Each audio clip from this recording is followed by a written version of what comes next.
No dia 23 de agosto de 1939, a Alemanha e a União Soviética assinaram um pacto de não agressão, o que significa que os dois governos concordaram em não se aliar ao inimigo do outro e que não entrariam em combate entre si. Essa união inicial entre a Alemanha e a União Soviética pegou todo mundo desprevenido. Isso porque eles nunca tiveram uma relação amistosa por conta de suas ideologias diferentes e, inclusive, foram inimigos durante a Primeira Guerra. Hitler sempre lutou contra o comunismo em seu país e chegou a declarar em seu livro Mein Kampf que ele tinha interesse em invadir a União Soviética. As pessoas só entenderam de fato por que ele tinha feito esse pacto alguns meses depois, quando Hitler invadiu a Polônia, iniciando assim a Segunda Guerra Mundial. Seu objetivo era evitar ao máximo ser atacado em duas fronteiras diferentes. E esse pacto garantiu isso a ele, pelo menos por enquanto. Menos de um ano depois, o Führer já estava desenvolvendo seu Plano Geral do Leste, que tinha como grande objetivo submeter os povos impuros do leste oriental,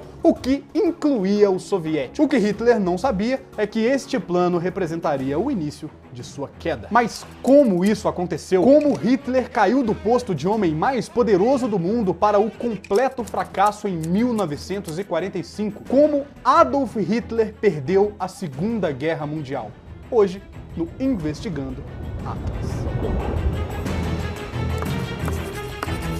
Oi, eu sou o Tinoco e pouco depois do Pacto de Não Agressão, a relação entre a União Soviética e a Alemanha começou a ruir. Isso porque o pacto delimitou quais territórios ficariam sob influência de cada um. Mas em 1940, os soviéticos invadiram a Bucovina, o que ultrapassou os limites delimitados no tratado. Nesse momento, Hitler já tinha começado sua operação do outro lado da Europa, invadindo e conquistando rapidamente a França, a Holanda, Luxemburgo e a Bélgica. Esse rápido domínio pegou todo mundo de surpresa, e agora restava apenas uma superpotência ocidental para ser conquistada, a Grã-Bretanha. Se ela caísse, possivelmente a guerra teria terminado de outra forma. O plano dos alemães era conseguir que eles se rendessem, e para isso Hitler ordenou um intenso ataque anfíbio e aéreo, que deveria ser feito assim que os alemães conquistassem a superioridade aérea no Canal da Mancha. Mas os ingleses mostraram o poder de sua aviação, e triunfaram sobre o espaço aéreo britânico. Assim, a invasão à ilha se tornou impossível. Afinal de contas, Hitler havia acabado de perder nos ares e, mesmo sendo completamente maluco, jamais ousaria invadir a Inglaterra pela água, que tinha a marinha mais poderosa do mundo. Esse fracasso fez com que Hitler virasse seus olhos para o outro lado da Europa, dizendo a seus generais que ele estava pronto para o confronto final com os soviéticos. O objetivo era atacar toda essa região, que ia desde a cidade de Arkhangelsk até a cidade portuária de Astrakhan. Essa estratégia foi escolhida porque eles sabiam que seria impossível dominar a União Soviética de uma vez só, graças ao seu enorme território. Por isso, a ideia era derrotar todo o Exército Vermelho a oeste dessas duas cidades antes que o inverno russo começasse em novembro. Caso os alemães conseguissem essa proeza, a União Soviética ficaria sem 86% dos seus recursos petrolíferos, além de cortar grande parte da fonte de alimentos soviética. Quando nós falamos em guerra, as pessoas sempre ouvem sobre armas poderosas ou estratégias de defesa, mas o que poucos comentam é sobre como os recursos são importantíssimos em uma batalha a longo prazo. O petróleo, por exemplo, era o combustível mais usado para abastecer todo o fronte, indo desde a aeronáutica, a marinha ou nos veículos blindados. Com isso, caso vencesse a União Soviética, ficaria fácil para Hitler invadir a Inglaterra. O Führer foi avisado que fazer tudo isso seria muito mais complicado do que ele estava imaginando, mas ele não quis ouvir. Assim, em 1940, Hitler recebe os planos de invasão à União Soviética e o nomeia de Operação Barbarossa.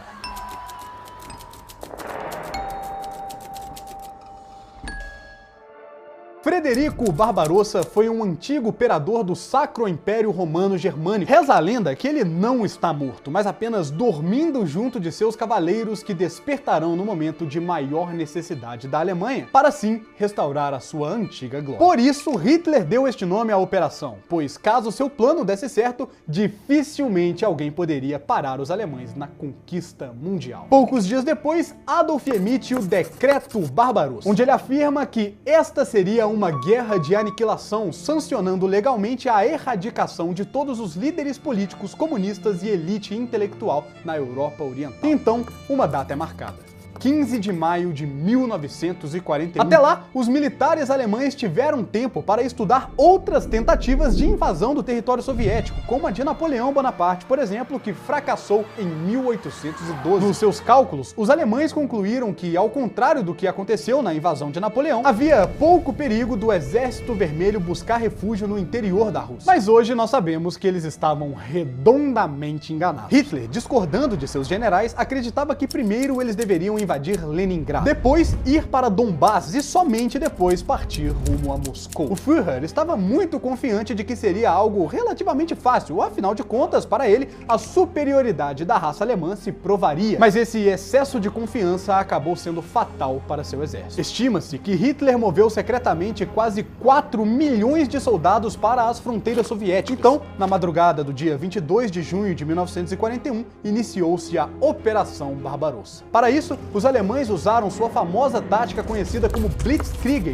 ou Guerra Relâmpago, que já tinha se provado eficaz na invasão à França, por exemplo, que durou 6 semanas. A Europa, nessa época, estava acostumada com uma guerra lenta de trincheiras, como feita durante a Primeira Guerra Mundial, mas a Alemanha fazia diferente. Ela se concentrava em identificar o ponto mais fraco das linhas inimigas e focava todo o seu poder nesse único ponto. Com o auxílio de seus poderosos tanques e sua força aérea impecável, eles conseguiam rapidamente quebrar a linha de defesa inimiga e desestruturar todo o seu exército. Uma coisa muito interessante de perceber é que eles só desenvolveram a Blitzkrieg por conta de uma limitação de seus recursos. A Alemanha jamais poderia bancar uma guerra a longo prazo e usaram seu maior problema para desenvolver a sua estratégia. No início da invasão, os alemães dividiram suas forças de quase 4 milhões de homens em 153 divisões, tornando a Operação Barbarossa a maior invasão da história. O que Hitler não sabia é que os soviéticos contavam com um exército de quase 6 milhões de soldados, sendo que alguns milhões ainda estavam sendo formados. Somando tudo isso, o Exército Vermelho possuía aproximadamente o triplo do tamanho de todo o exército do eixo. Tanto que, anos mais tarde,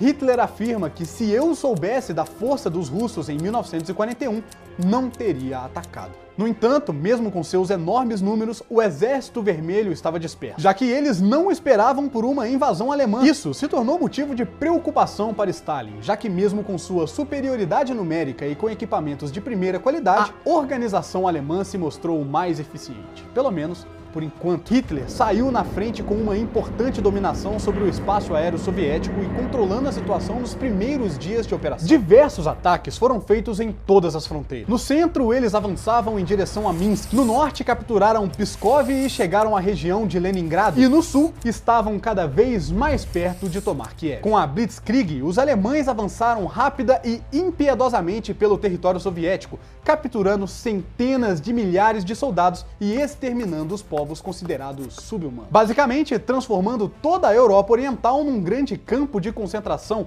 feito para sustentar todas as necessidades do povo alemão. Mas os avanços começaram a diminuir, graças a grandes tempestades que aconteciam nos verões bielorrussos, o que deu tempo para a defesa soviética se preparar. Eles precisavam principalmente impedir que a Blitz chegasse a Smolensk, já que essa cidade comandava o acesso para Moscou. Tentando se defender, os soviéticos contra-atacaram massivamente, mas pouco conseguiram com isso. Os exércitos do centro se uniram para dominar a cidade em um movimento de pinça e conseguiram a captura no dia 16 de julho. Este poderia ter sido um ponto de virada na história da Segunda Guerra, se não fosse por uma falha no controle alemão. Graças à resistência soviética e à ajuda do clima, o cerco da cidade não foi fechado completamente, deixando uma pequena brecha a leste, que foi usado como escape dos soldados soviéticos. Até aqui, os alemães não haviam parado de avançar e estavam apenas a algumas poucas horas de Moscou. Mesmo assim, eles estavam demorando mais tempo do que haviam planejado.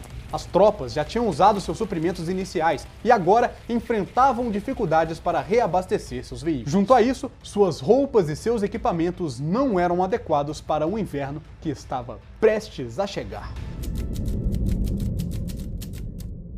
Em meados de julho, os alemães desaceleraram com o intuito de reabastecer e adaptar sua estratégia para o clima que estava começando a mudar. Essa desaceleração foi crucial para o desenvolvimento da história, já que, como você deve ter percebido até aqui, as táticas de guerra de Hitler dependiam da velocidade e de ataques ininterruptos. Isso porque ele sabia que não conseguiria ganhar uma guerra a longo prazo contra os soviéticos e, consequentemente, contra os aliados. Pois, com o tempo, essa guerra de velocidade seria transformada em uma guerra de produção e o país com maior capacidade industrial teria uma enorme vantagem. Por isso, seu plano era invadir e destruir tudo o mais rápido possível, mas isso não seria tão fácil. Visando isso, o primeiro-ministro inglês, Winston Churchill, estava fazendo de tudo para trazer os Estados Unidos e suas grandes indústrias para o lado dos aliados, e Hitler sabia muito bem disso. Assim, o Führer decidiu derrotar o Estado soviético por meios econômicos, na tentativa de eliminar sua capacidade industrial antes de avançar ainda mais. Isso foi contra a opinião de todos os generais alemães, mas Hitler não se importava. Os exércitos do centro foram para o norte em direção a Leningrado, que era um importante centro de produção militar, enquanto os exércitos do sul se viravam para as indústrias de Kharkov e Donbass, além dos campos petrolíferos do Cáucaso. Essa mudança de estratégia tirou o foco de Moscou e foi exatamente o que os soviéticos precisavam. Entre agosto e dezembro de 1941, grande parte das fábricas militares da Rússia seguiram sendo evacuadas e transportadas para leste dos Montes Urais, em direção à Sibéria, o que as deixava completamente fora do alcance alemão e garantiu à União Soviética uma importante parcela de sua produção industrial até o fim da guerra. Mas Hitler não pararia tão cedo e continuou atacando tanto a norte quanto a sul. Um dos grandes objetivos dos alemães era a conquista do porto de Murmansk, local onde a União Soviética receberia apoio e suprimento dos aliados. Aqui é muito interessante perceber que antes de se tornarem adversários como são hoje, os países ocidentais e orientais tiveram que se unir para lutar contra um inimigo em comum. A União Soviética só não perdeu o porto de Murmansk porque um novo jogador estava entrando no tabuleiro: os Estados Unidos. Eles pressionaram a Finlândia, que era aliada da Alemanha, dizendo que se eles continuassem ajudando os nazistas na tomada do porto, a parada ia ficar ruim pro lado deles. Isso interrompeu a ofensiva finlandesa no norte, o que fez com que a União Soviética seguisse recebendo recursos pelo porto até o final da Segunda Guerra. A Finlândia foi um aliado essencial para a Alemanha, que contava com eles para acabar com os soviéticos. Os finlandeses, por exemplo, estavam participando da tomada de Leningrado, mas depois dessa chamada dos Estados Unidos, eles resolveram ficar na sua e passaram apenas a se defender. Mesmo assim, a Alemanha seguia em frente com seu plano de tomar a cidade de Leningrado. Essa tática era importante tanto do ponto de vista estratégico quanto do ponto de vista psicológico. Afinal de contas, a tomada de uma cidade com o nome de um dos líderes do país seria uma tremenda vitória para o eixo. Hitler teve importantes avanços na região, mas a defesa soviética era extremamente eficiente. Não conseguindo atacar Leningrado, o Führer decidiu partir para outra estratégia: a fome. Seu objetivo passou a ser impedir a entrada de alimentos à cidade, para que ela se destruísse de dentro para fora. Mas, mais uma vez, os soviéticos resistiram. E com a chegada do inverno, usaram lagos congelados como uma rota para receber comida. Isso fez Hitler mudar os planos mais uma vez. E agora mandou seu exército deixar Leningrado e ir rumo a Moscou. Enquanto isso, no sul, os alemães conquistaram uma vitória e tanto quando capturaram Kiev, prendendo mais de 200 mil soldados soviéticos. Eles seguiram avançando e no mesmo mês também tomaram Donbass. Com isso, Hitler tinha conseguido o que queria no sul e pôde finalmente usar todo o seu poder contra a capital soviética. Stalin sabia muito bem disso e instruiu os camponeses russos que poderiam topar com o exército alemão a fugir. Eles deveriam queimar suas plantações e expulsar todo o seu gado. Essa estratégia ficou conhecida como Terra Arrasada e tinha como objetivo impedir que as tropas que avançavam sobre seu território usassem seus recursos como suprimento. Essa, inclusive, foi a mesma estratégia usada pelos soviéticos contra a invasão da França de Napoleão Bonaparte em 1812. A Blitzkrieg alemã funcionou ferozmente. Em poucos dias, eles tomaram as cidades de Oriol, Briansk e Vyazma, destruindo a primeira linha de defesa de Moscou. Com essa vitória, o ministro da propaganda alemão, Joseph Goebbels, chegou a anunciar na imprensa que a destruição dos exércitos que defendiam Moscou era iminente, gerando rumores de que os soldados alemães voltariam para casa antes do Natal, trazendo grandes riquezas do Oriente. Mas não foi muito bem assim. Mesmo com o sucesso, essas batalhas custaram caro para os alemães, já que os soviéticos contra-atacaram, o que desgastou as forças da Alemanha e dificultou a logística da invasão. Cada vez mais, o fator tempo começou a pesar nos ombros dos alemães, que precisavam de uma vitória rápida. E para piorar ainda mais, o inverno soviético começava a se aproximar. No dia 7 de outubro, os primeiros flocos de neve caíram e derreteram rapidamente. Isso transformou as estradas em verdadeiros atoleiros lamacentos, o que diminuiu a grande velocidade que a Blitzkrieg alemã precisava e permitiu que as forças soviéticas recuperassem e se reagrupassem. Até aqui, os nazistas haviam capturado mais de 3 milhões de soldados soviéticos. Isso equivalia a todo o exército do eixo, então eles pensavam que as forças da União Soviética estavam praticamente esgotadas. Eles achavam que seria fácil invadir Moscou, mas esse engano se provou fatal para os alemães. Eles seguiram avançando e em mais uma amostra da força alemã, dominaram as cidades de Kalinin, Kaluga, Mohansk, Maloyaroslavets, Narufominsk e Volokolamsk. Assim, Stalin teve que agir rapidamente e ordenou a evacuação geral do governo de Moscou para a cidade de Kuibychev. Os alemães seguiram em direção a Tula. Porém, sua força já estava esgotada e Hitler teve de frear os avanços para resolver a logística de abastecimento do próprio exército. Enfim, no dia 15 de novembro de 1941, o solo finalmente congelou, resolvendo assim o problema da lama, e o exército alemão iniciou sua ofensiva em direção a Klin. Mesmo assim, ainda havia resistência soviética, o que mais uma vez atrapalhou os planos de Hitler. A essa altura, tanto as forças soviéticas quanto as alemãs estavam severamente esgotadas, o que ficou ainda mais evidente com a chegada do General Inverno. No final de novembro, o inverno soviético chegou em seu pico, com temperaturas próximas a menos 30 graus Celsius. Este havia sido o inverno mais frio do século XX. Com tamanha intensidade e sem roupas adequadas, mais de 130 mil casos de congelamentos foram relatados pelo exército alemão. E em novembro de 1941, havia mais soldados hospitalizados com queimaduras de frio do que com ferimentos de tiro. Além disso, os nazistas usavam equipamentos que não foram projetados para temperaturas tão baixas, e seus veículos precisavam ser aquecidos por horas antes do uso. É claro que o mesmo frio atingiu as tropas soviéticas, mas elas estavam muito mais bem acostumadas com o clima. Mesmo assim, os alemães acreditavam que as forças soviéticas não tinham mais reservas e, portanto, seriam incapazes de se defender por muito tempo. E Hitler estava correto. Mas uma informação muito importante chegou aos ouvidos de Stalin. Seu agente, situado no Japão, confirmou que os japoneses não tinham planos de invadir a União Soviética em um futuro próximo. Assim, Stalin pôde chamar as tropas que estavam do outro lado da Rússia com o objetivo de se defender de uma possível ofensiva japonesa. Em números, 18 divisões foram chamadas, o que significa mais de 250 mil homens,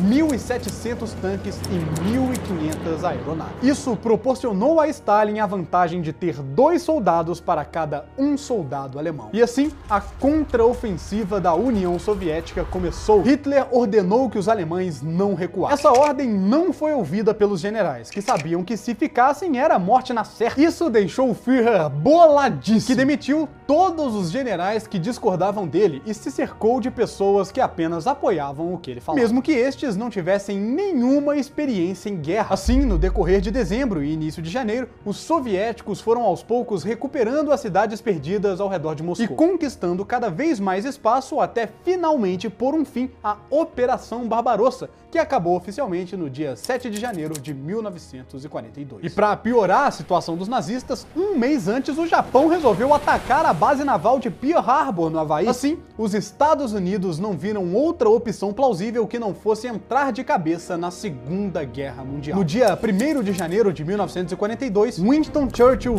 Franklin Delano Roosevelt e Joseph Stalin assinaram a Declaração das Nações Unidas, oficializando uma aliança para derrotar as forças do eixo na Europa. Agora, Hitler, que já tinha seus recursos escassos, precisava se preocupar preocupar novamente com o Ocidente, além dos conflitos que ele já travava com Mussolini no norte da África. O Führer precisava de alguma forma defender seus campos de petróleo e conquistar novos. E foi isso que ele fez, capturando diversas petrolíferas no Cáucaso. Isso deu mais um respiro para Hitler na guerra contra a União Soviética e possibilitou as forças alemãs seguirem para Stalingrado, dando início ao que ficou conhecido como a batalha mais sangrenta da Segunda Guerra Mundial. O domínio dessa cidade era extremamente importante para os nazistas, que conseguiriam cortar o envio de petróleo para Moscou, enfraquecendo o Exército Vermelho. Assim, diversas aeronaves partiram para o local e bombardearam tudo o que via pela frente no final de agosto. O problema é que isso acabou sendo ruim para os próprios alemães, já que os escombros dos prédios destruídos se tornaram um obstáculo e possibilitou uma defesa mais eficiente por parte soviética. Mesmo assim, a Blitzkrieg foi mais decisiva e chegou a capturar 90% de Stalingrado. Mas a resistência soviética ainda tinha uma carta na manga com o codinome de Operação Urano. Mais de 200 mil homens se juntaram com o objetivo de recuperar a cidade. Hitler ordenou que os soldados permanecessem na defensiva, mas não deu certo. Os nazistas foram cercados e se renderam em Stalingrado no início de 43. Com a total derrota na cidade, os alemães perderam sua última esperança de vencer a guerra. E agora, sem recursos para continuar lutando, a derrota era iminente. E para piorar ainda mais a situação dos alemães, os aliados conquistaram uma grande vitória no norte da África em maio de 43 e continuaram avançando até eventualmente invadir a Itália fascista de Mussolini em setembro, tirando-o do poder e prendendo. Os soviéticos seguiram contra-atacando e conseguiram diversas vitórias em pontos estratégicos, o que marcou um ponto de virada na Segunda Guerra. Dessa forma, empregando ofensivas cada vez mais ambiciosas e taticamente sofisticadas, entre 43 e 44, o Exército Vermelho conseguiu recuperar grande parte da área conquistada pelos alemães durante os avanços da Operação Barbarossa. O sentimento entre as tropas de Stalin era de um fervoroso nacionalismo, o que motivou os soldados no decorrer da guerra. Dentre eles estavam estes 3 militares, que criaram uma canção patriótica enaltecendo sua nação. Stalin gostou tanto da música que a transformou no hino nacional da União das Repúblicas Socialistas Soviéticas.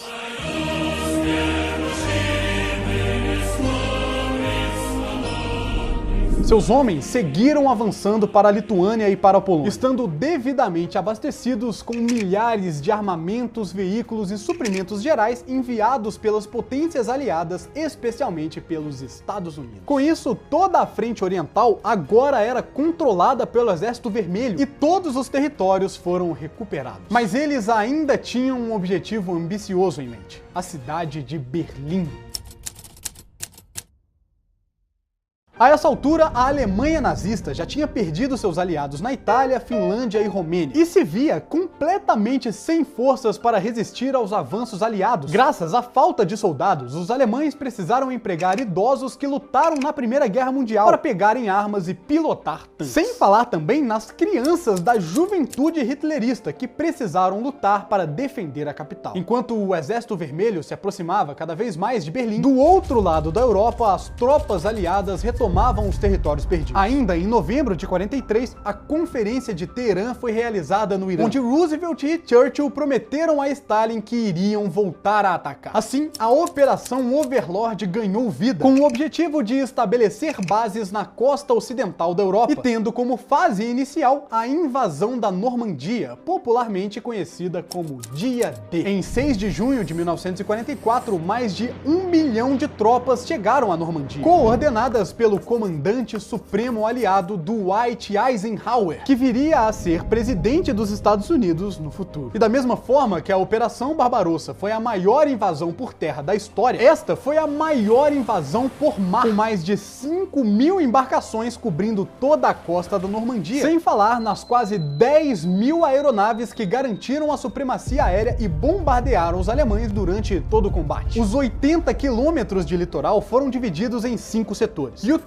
Omaha, Gold, Juno e Sword, designando divisões para cada um deles. Os homens desembarcaram sob fogo pesado das defesas alemãs. A costa estava coberta com obstáculos, como estacas, arame farpados, minas e tudo que os alemães conseguiram pensar para dificultar o avanço. Tanto é que nenhum dos objetivos iniciais do dia D foram alcançados logo no primeiro dia. Em meados de agosto, as forças aliadas já haviam cercado a França. E sob o ataque tanto a norte quanto no sul, o exército alemão precisou recuar. Assim, Paris foi libertada do domínio nazista no dia 25 de agosto, quando um general designado se rendeu, ignorando as ordens de Hitler de que Paris deveria ser mantida até o fim e destruída. Os nazistas até conseguiram segurar o avanço dos aliados quando eles chegaram à linha Siegfried. Essa era a última linha de defesa alemã bem equipada e contava com mais de 18 mil bunkers, túneis e armadilhas para tanques. Mas ela não foi forte o suficiente. De setembro de 44 a março de 45, a linha Siegfried foi submetida a uma ofensiva aliada em grande escala. Mas os nazistas não desistiriam tão facilmente e tentaram reverter a guerra do Ocidente, impedindo o uso aliado do porto belga de Antuérpia. Assim, os alemães realizaram um ataque surpresa na manhã de 16 de dezembro de 1944. No entanto, as tropas aliadas já haviam dominado as principais estradas da região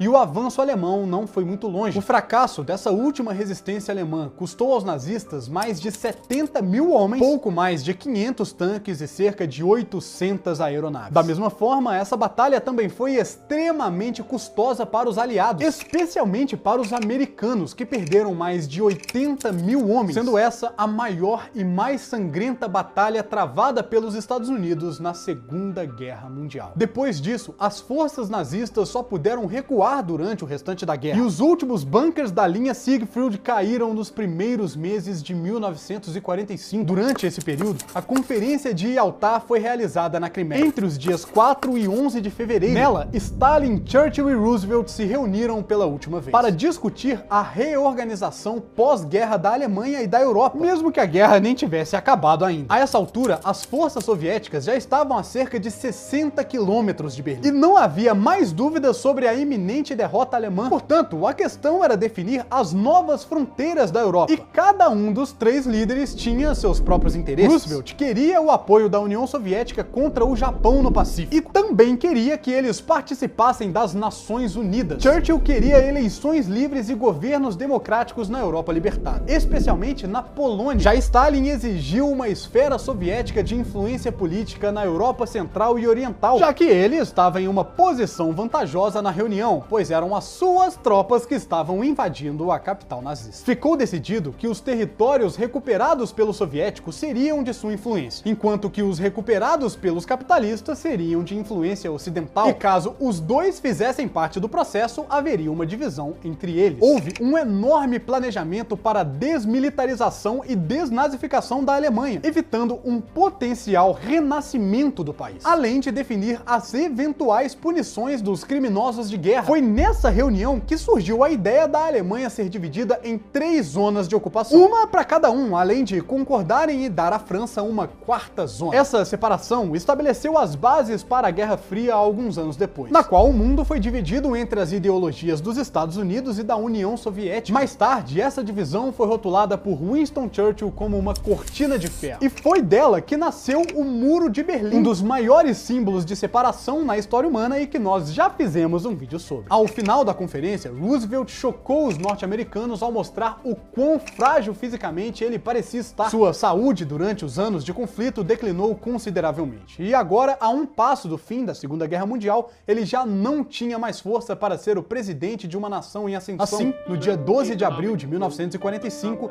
Franklin Delano Roosevelt relatou fortes dores de cabeça. E pouco tempo depois, veio a público a notícia de que ele havia falecido aos 63 anos de idade. Isso significa que ele não viu seu país sair vitorioso da Segunda Guerra Mundial, mas, em compensação, se tornou o presidente americano com mais tempo de mandato na história. Agora, seu vice Harry Truman entra em cena e se torna presidente dos Estados Unidos. Enquanto isso, o Exército Vermelho avançava rapidamente pelo leste, já cercando a capital alemã. Foi nessa situação que, no dia 15 de abril, Eisenhower ordenou que todos os exércitos parassem quando alcançasse o rio Elbe, deixando a invasão da capital nazista para os soviéticos, enquanto as tropas aliadas ficariam responsáveis por derrotar o restante do exército alemão espalhado pela Europa. Quando a ofensiva do Exército Vermelho recomeçou em 16 de abril, duas frentes soviéticas atacaram pelo leste e pelo sul, enquanto uma terceira invadiu as forças alemãs posicionadas ao norte, cercando por completo a capital. No dia 20 de abril de 1945, o aniversário de Adolf Hitler, a frente soviética fez seus primeiros bombardeios ao centro de Berlim. 5 dias depois,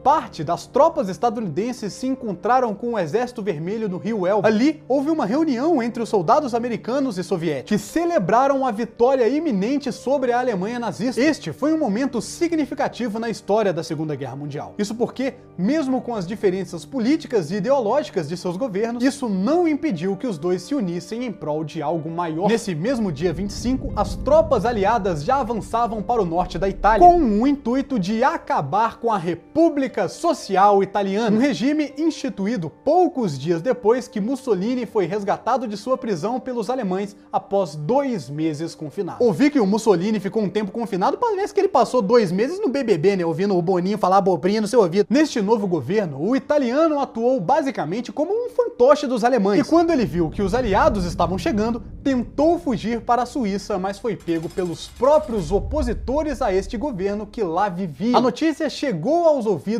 de Eisenhower, que ordenou que ele fosse entregue ao controle das forças aliadas. Mas a galera ignorou e resolveu fuzilar ele ali mesmo. Na noite de 28 de abril, o corpo de Mussolini e de outros fascistas foram levados a Milão para serem literalmente linchados pela população e, pouco tempo depois, expostos em praça pública. Estes acontecimentos chegaram a Adolf Hitler no dia 29, que com isso só teve mais certeza que jamais se entregaria vivo. Percebendo o avanço implacável do Exército Vermelho, no dia seguinte, em 30 de abril, Adolf Hitler, escondido em seu bunker no centro de Berlim, se matou com um tiro na têmpora apenas 40 horas depois de se casar com Eva Braun, que também se suicidou com envenenamento por cianeto. Naquela tarde, seus restos mortais foram carregados até o jardim da chancelaria do Reich, onde foram encharcados em gasolina e queimados. A notícia da morte do Führer foi anunciada na rádio alemã no dia seguinte. Em seu lugar, entrou seu braço direito, Joseph Goebbels, mas esse posto durou apenas um dia, porque ele também se matou no dia 1º de maio, junto da sua esposa e de seus 6 filhos. Essa sequência de morte induzida causou um pânico dentro do partido nazista, e diversos outros membros também cometeram suicídio. No dia 2, já se podiam ver capas de jornais estampando a morte de Hitler e de outros nazistas. Este foi também o dia no qual o Exército Vermelho tomou o Reichstag, prédio do parlamento alemão, e hasteou a bandeira soviética em seu topo. Isso marcou a rendição da Alemanha nazista, assinado pelo Marechal William Keitel no dia 8 de maio de 1945. Foi somente depois de tudo isso que os aliados encontraram provas materiais das atrocidades cometidas durante o regime nazista e puderam compreender plenamente a magnitude do que de fato acontecia nos campos de concentração durante o Holocausto. Apesar do racismo e do antissemitismo presente na ideologia nazista,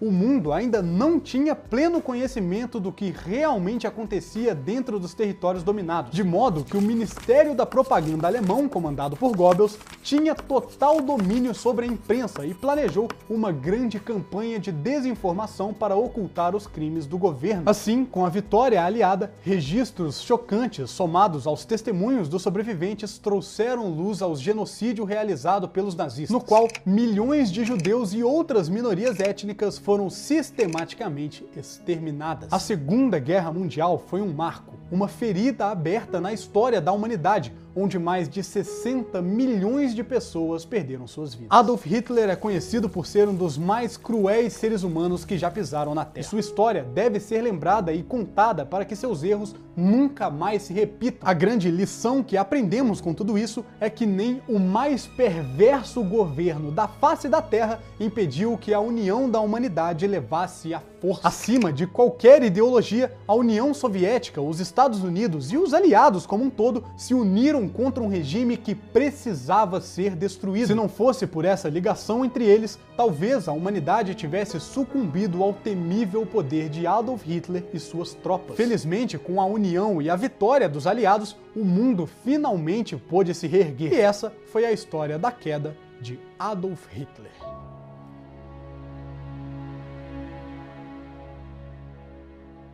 Bom, esse foi o vídeo, eu espero que você tenha gostado. Se você gostou, deixa o seu like aqui embaixo e se inscreva no canal clicando no botãozinho vermelho que tá logo após o nome Tinocando TV. A gente preparou também 2 vídeos que eu tenho certeza que você vai gostar. O primeiro é esse aqui, que narra desde a construção, a queda do Muro de Berlim. E o segundo é esse aqui, um pouco mais antigo, onde eu narro a ascensão de Adolf Hitler. Então, se você gostou desse conteúdo, eu tenho certeza que você vai gostar desses dois. Aqui na descrição você também pode conferir a loja, que tem todos os moletons e camisas que nós produzimos aqui no canal. Eu queria pedir também para você comentar alguma ideia de vídeo, caso você queira que a gente faça, e me seguir nas redes sociais, @TinocandoTV. Enfim, é isso. Muito obrigado pelo seu acesso e até o próximo vídeo. Valeu, falou, um grande abraço do Tinoco e lembre-se, a existência é passageira. Tchau!